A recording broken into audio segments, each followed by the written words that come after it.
एक भगवान के भक्त हुए, रोज ठाकुर जी को वस्त्र भेजते थे, बहुत धनवान थे, अच्छे वाले वस्त्र भेजते थे। एक बार जीवन में ऐसा उतार चढ़ाव आया कि उनके जीवन से धन चला गया।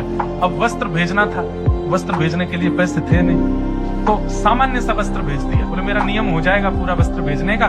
बिल्कुल ऐसा कपड़ा भेजा जिसको ठाकुर जी की सेवा में क्या पोंछा में भी यूज नहीं किया जाए, लेकिन नियम था, धन है नहीं तो सामान्य वस्त्र भेज दिया। सर्दियों का समय, ठाकुर जी कंबल ओढ़ के बैठते हैं, कोयले की सिगड़ी तापते हैं।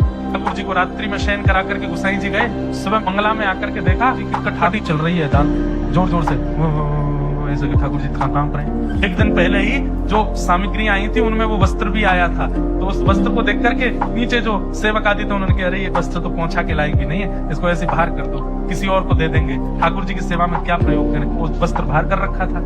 अगले दिन जब मंगला में ठाकुर जी देखा तो ठाकुर जी के दांत बज रहे थे जोर से। गोसाई जी बोले अरे कंबल लाओ, 10-5 कंबल चढ़ा दिए, 2-3 सिगड़ी लगा दो, बार बार हाथ सेक सेक करके ठाकुर जी के हाथों का स्पर्श करें, घी लगावे, इत्र लगावे, गरम गरम, ठाकुर जी की सर्दी जावे। ठाकुर जी की सर्दी नहीं गई। इतना करने के बाद भी सर्दी नहीं गई तो गोसाई जी समझ गए, बोले जरूर किसी भक्त ने मन से कुछ भेजा होगा और वो इनको ओढ़ना होगा, किसी ने उसको नहीं दिया होगा, इसीलिए ये नाटक कर रहे हैं ठंड लगने का। सेवकों को बुलाया, क्यों कल कुछ वस्त्र आए थे क्या? बोले हाँ, कहाँ है? सब दिखाए। बोले इनमें से कुछ हटा दिए थे, हाँ 1-2 कपड़े थे वो ज्यादा बढ़िया ठाकुर जी के योग्य नहीं थे, वो बाहर के। बोले वो कहाँ है?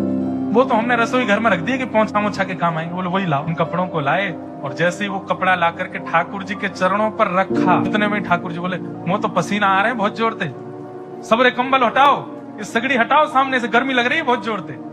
क्यों?